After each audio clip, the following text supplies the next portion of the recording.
We had some interesting topics that happened this week, and we're going to start with something that you requested that is very interesting. It's not really a story per se, but it's an observation of what's going on with, I guess, what is now your your favorite handheld, the Steam Deck. So why don't you go ahead and discuss what's going on with the Steam Deck now, aside from the fact that it's doing very well right now. So go ahead. So this kind of harkens back to when we were discussing the Tokyo Game Show. So Valve really made a serious push on getting the marketing right for the Steam Deck for Japan. Okay. And it's apparently paying off in spades. And for anyone who's wondering what Valve did in Japan, they partnered up with a English-speaking YouTuber who I guess she has a bit of a following in Japan. And they basically had her do sort of like a, hey, here's how the Steam Deck works. Here's how some of the games look like, and so on and so forth. So they had her doing streams pretty much every day of the Tokyo Game Show. So you had that to sort of bring the Steam Deck to the mindset of Japanese gamers who couldn't go to the show floor at Tokyo Game Show. So that was one angle of attack. Second angle of attack, they partnered up with Square Enix to showcase some of the games that are being played on Steam. And every now and again, these two streamers, one was an English streamer who has expatriated to Japan and has been doing Japanese streaming content. Mm-hmm. And then the other person in the stream was a woman who's been a lifelong Japanese PC gamer. And they were playing Steam games, but every once in a while they would mention, hey, by the way, did you know this game works great on Steam Deck? And then, of course, they'd have some banter of, oh my goodness, that's cool. You can play this game portably? That is a really wild thought. So you had these two who were playing Steam games all weekend, pretty much kind of marketing up Steam and the Steam Deck. And then the last angle of attack was having a major booth presence at the Tokyo Game Show. They had demo units for people who were actually on the show floor to actually play. And apparently it's really won over the hearts and minds of Japanese gamers, especially since PC gaming, for anyone who hasn't really looked into the culture of Japanese gamers in PC gaming, it's mostly relegated to or it has had the stigma of being mostly relegated to people who play porn visual novel games, or just people who are really serious otaku about PC gaming. So we're talking about the RGB'd out towers and just the whole battle station setup, which is large and extravagant for the living spaces that Japanese folks have, if anyone's familiar with how small Japanese homes can be. Yeah. So a device that is a little bigger and a little chunkier than a Switch, but can play all of the new PC games, both major label and indie label, has apparently won the hearts and minds of the Japanese public. And Famitsu and Automation Media in Japan, they basically did sort of a survey of convention goers, and apparently just everyone has just been really excited to just get their hands on it as far as Japanese gamers go. But what's even more curious still is that you have developers in Japan who are now seriously interested in developing PC games for Steam now because of the Steam Deck. Now, specifically for Steam, these are developers who didn't develop for the PC at all, but because Steam has the Steam Deck, now they're interested in PC in general, or is it just for doing it for the Steam Deck specifically? I believe from what I was reading in both the Famitsu and Automation Media surveys, there are developers who have never ever developed on PC, because they were just like, okay, we'd have to get someone who's good at PC, we'd have to look into porting and how easy it is to port to Steam and so on and so forth. That's just way too much work when we've already got a good working relationship with the Japanese console players and everything. But yeah, just now you have some of these developers who originally would have never even considered PC. Now they're thinking about doing PC development all just because the Steam Deck makes it possible to play PC games, and you don't need a giant, bulky PC tower to do it. Yeah, and that's a pretty attractive thing with the Steam Deck, really, that it allows you to play these really good-looking games without having that big of a PC to do so. My question, so what they did was they showcased a bunch of games that work on the Steam Deck. Is that what they did for Tokyo Game Show, or? Essentially, yeah, Okay. because you also had stuff like Yakuza Like a Dragon that was being shown off on the Steam Deck, both on stream and at some of the demo stations and stuff like that. So, games that are in the minds of a lot of Japanese gamers right now, they had a bunch of those running on the Steam Deck booth area, so people could literally get their hands on it and go, "Oh my god, this thing really does run the game! Holy shit!" I mean, that was a great move by Valve to do this. I remember we talked about this a lot during the Not E3 week, that we were surprised that, especially with the PC gaming show, that none of these developers were willing to say works great on Steam Deck, or even like other like companies were saying, hey, this works well on Steam Deck. Like, if you have a Steam Deck, you can play this game on there. And I was very surprised that none of the developers or any of the companies were willing to stick their neck out with that in order to do that. Why was this different? Why did they decide to do something like this in Japan, but not in the US? Yeah, as far as that, that is a bit of a mystery to me, but my presumption is Valve sees Japan as one of the most untapped markets for Steam, and that has since changed ever since this whole Steam Blitz at Tokyo Game Show, because previous to Tokyo Game Show, Japan wasn't even on the top 10 list of most active regions buying games from Steam.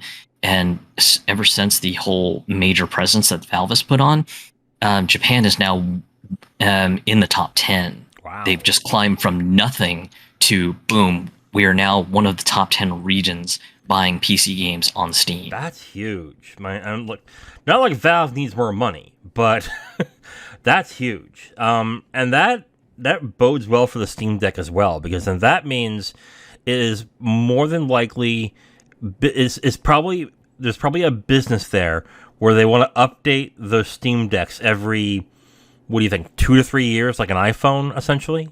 Like, yeah, I mean, I could see something like an iterative sort of cycle, or maybe you get some of the other bigger players like Asus, Gigabyte, or someone like that. Maybe they get into the game of making their own Steam Deck-like device, and basically say, hey, we're making a Steam Deck-like device, but it's got a super powerful graphic card or something. I mean, there is the Aya Neo that does that. I think there's other companies that do those type of portable PCs with thumbsticks and everything. And they're also, I think Logitech announced a cloud-based Steam Deck-like that they announced, which actually, which I think the problem everyone has with it is the price, essentially, for that, which is yeah. Go ahead. So with the Chinese competing devices like the Aya Neo, the One X player devices, and the GPD devices, with the Aya Neo, they have the Aya Neo Air, which is sort of like their like a Steam Deck, but with weaker stats. I think the thing is priced about $300-ish, and it's just not worth it for that kind of a price, considering that for another $100 you just get the 64 gig Steam Deck, and you get just better specs. So that's the problem on the low end, but on the high end with the devices like the GPD Win Max 2 and things like that, those are going for like anywhere from $1,000 to $1,200. Yeah. And with the parts that they have in them, they're barely better than the Steam Deck, and they're saddled with running Windows. And I mean, not that Steam OS is the end-all be-all, but running Windows and all the services that Windows needs to talk to the servers and stuff like that, that consumes PC cycles too. So the the nicer specs, they are a bit of a push, in my opinion, in the grand scheme of things. So you're paying almost double the price for a Steam for a device that runs Windows, might give you much more compatibility, but when it comes down to just when the rubber hits the road, the device might be just barely edging out the Steam Deck as far as like just compatibility and smoothness of play. And also, the problem with all these Chinese devices is the warranty is so hit and miss. I've read just occasional horror stories where someone will say, "Yeah, so this thing went wrong on my device. I reached out to them, and they basically said, 'Oh, you're not in China? Well, yeah, go pound sand. We're not doing a warranty claim for you, and we're definitely not going to pay for your shipping to have the thing shipped to China for us to fix it in our service center and then turn it back to you.'" So, whereas with the Steam Deck, you've got now Valve has authorized service centers in the U.S. and Canada, I believe, so you can officially get your Steam Deck sent out to be repaired. Or if you're a do-it-yourselfer, you can just buy the parts directly from iFixit and just do it yourself. Right. So, I mean, is that basically Steam Decks are being developed and made at a loss? Is that what's going on? Because how can the amount of money for a Steam Deck be so low, whereas the Ion Neos and the GDP wins are so high? I mean, is Valve operating these at a loss and hopefully making the money back through purchases from the store, or why is the price so different? My presumption is twofold. Part of it is, I assume, Valve has made one hell of a commitment on the parts purchase. They probably have stipulated in a contract of, "Hey, we will buy this much amount of stuff. If you can provide it, we will buy from you guaranteed, but you have to price it at this price." So maybe the price isn't at a great break-even point. Maybe they're still losing a little bit, but you have that sort of helping mitigate some of the losses. But also you have the fact that Valve gets a 30% cut of all Steam product sales on the Steam store. So that's likely helping them out too. Right. And I think that's really where just it comes to a balancing act for Valve, because of the fact that they probably have some sort of real good relationship with whichever chip fab manufacturer that they've chosen to go with to manufacture all the bits and bobs inside the Steam Deck and everything.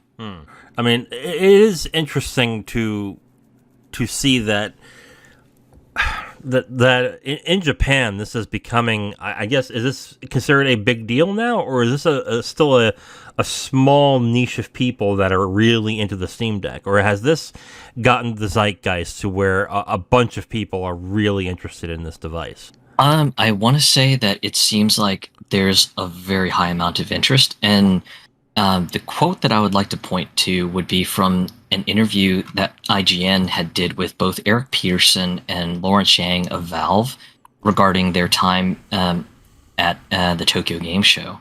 So IGN had posed the question of, what kind of discussions have you had with Japanese developers?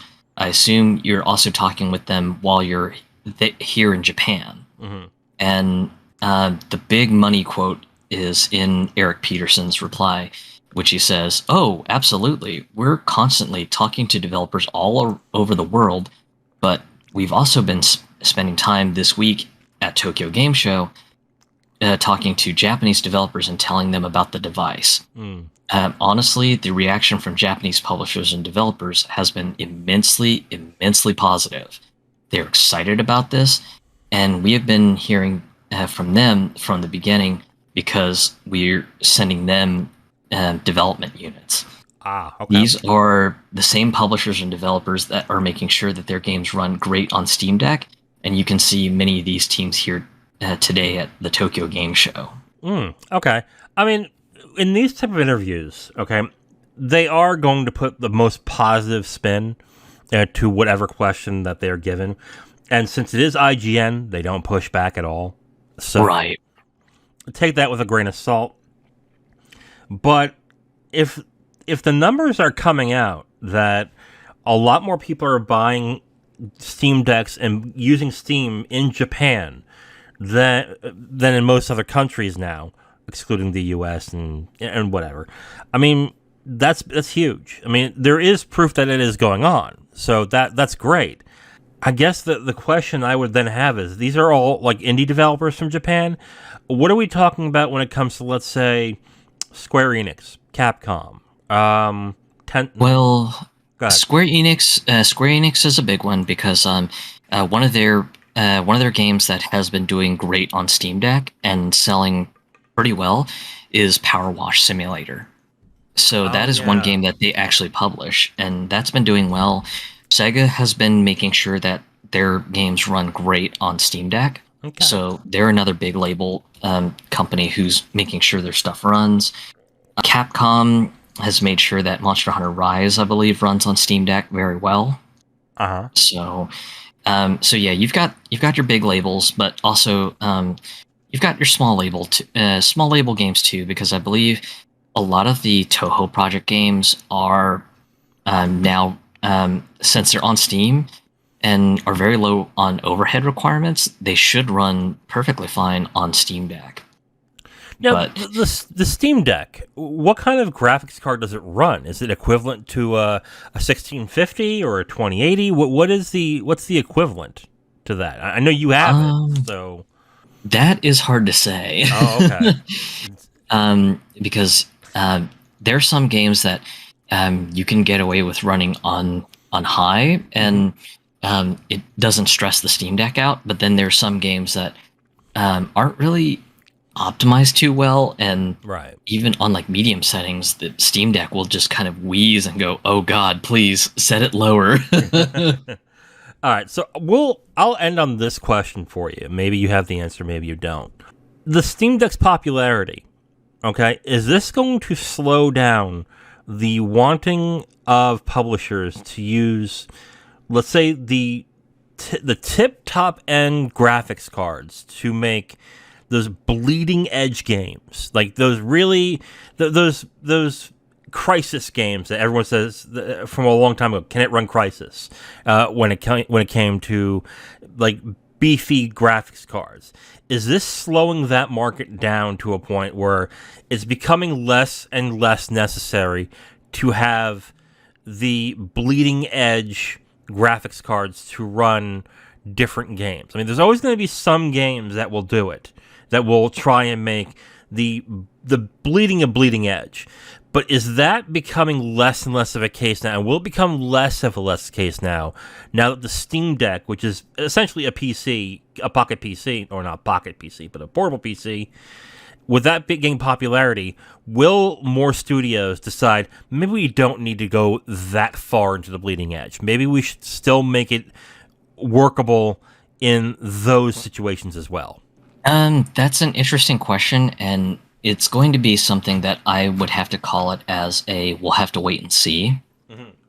Especially since the RDNA 2 architecture that the Steam Deck uses, I would say it's probably something like a low end 6000 RX 6000 series graphic card on the AMD side of things.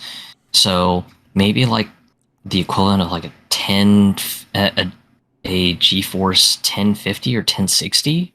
So it's definitely not bleeding edge powerful or anything like that. But with NVIDIA sort of doing hey, you'll buy our graphics cards because we've got the best technology, it'll be interesting to see whether PC developers go hard on the whole, okay, well, we gotta go really freaking crazy on this ray tracing thing because everyone wants ray tracing now and all this other stuff, or if they go, yeah, no one's buying these 4090 cards. That NVIDIA's fucking smoking some real serious shit. Fuck this. We're not gonna go that crazy on ray tracing. A bunch of people have Steam Decks and low end PCs. We'll just optimize for the low end. Yeah. So yeah, it'll be something that we'll ultimately have to wait and see how it pans out. I definitely can't make a definitive call on that. Okay. I mean, my general opinion that if this system becomes really big, like so big that maybe Let's say it eats into the Switch's sales, even in the Switch 2 sales, to about 25%. Let's say that sales on that, when the new Switch comes out, basically is undercut by the Steam Deck, depending on price, of course. And that just lowers the sales because all the people who want to play indie games on the go will want a Steam Deck. I can foresee a circumstance where developers say, wait a minute, it doesn't make sense to go for the bleeding edge because there are more people. And here's what this is a how do I put this? This is a prediction I'll have, okay? And it might be a prediction that is hasty, but I'll own it if I'm wrong, okay? I think in 5 years, if Valve continues to have success with the Steam Deck, it will be the most popular way to play PC games. So I think like us having our deck, our like I have a PC with a traditional what do you call it, a case and everything. I have all my parts and everything. It was an expensive PC. I love having it, but I think that's going to be more and more rare going forward if the Steam Deck really starts to do very well. So if that starts to happen where the Steam Deck is basically the most popular of PCs to game on, I really see a lot of game companies turning around and going, well, then we don't have to spend that much money on getting really good graphics if all they're going to do is play on the Steam Deck. So that will pretty much level the playing field to a certain extent to where the graphics will have to match the consoles and the Steam Deck, and you won't have to worry about getting those beefy graphics cards right away because these game companies don't find it a good business sense to do that. So that's what I think is going to happen. That's only if the Steam Deck in like 5 years turns around and becomes the way to play PC games.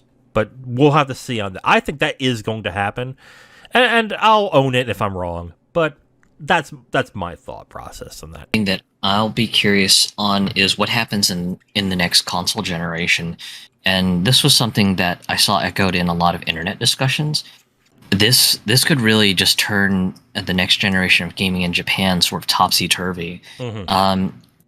The Switch and Nintendo, Nintendo's always been sort of the mad dog ever since they did the whole, we're just going to do our own thing. We're not playing the spec race anymore. Yeah. So I think Nintendo's mostly in the clear for the most part, as long as they don't have another colossal Wii U style fuck up, which I think with their current leadership, I don't really foresee that happening for a good while. Yeah. The PS5 still has supply issues in Japan, and unfortunately, ever since the failure of the PS3 and Sony closing down the headquarters in Japan and relocating headquarters in the US, there hasn't really been much on the Japanese development side for PS5, and it's actually kind of weird because of the fact that just the PlayStation brand hasn't really done much courting to the Japanese labels. And then now you have Xbox, who's been doing a really concerted effort with just pushing hard for the Japanese market to kind of show, hey, we've got Game Pass, we're doing stuff that's that you can play on PC. If you don't have a lot of space for physical games, just sign up for Game Pass and you can just play through all the games you want now. And the availability for both the Series X and the Series S has been quite good in Japan. Ultimately, with the Steam Deck now getting a lot of traction in Japan, just my curiosity is just going to be more towards looking ahead for the next console generation in Japan, because I'm just really curious on how this is going to go, especially with Steam Deck getting a lot of love in Japan now, and then additionally a lot of excitement from just people finally getting on Steam in Japan. So definitely curious on how this is going to pan out. So am I. Thank you for listening to this podcast segment. The Capital Games podcast is done every week, and we post it on all your favorite podcast apps, as well as segments on YouTube. If you want to listen to another segment, you can listen to a new one right there on the screen. We also do a movie podcast called the Capital Games Movie Club. If you'd like, you can go ahead and click on that and see all the movies that we have reviewed from that point. Thank you for listening, and we hope to hear from you soon.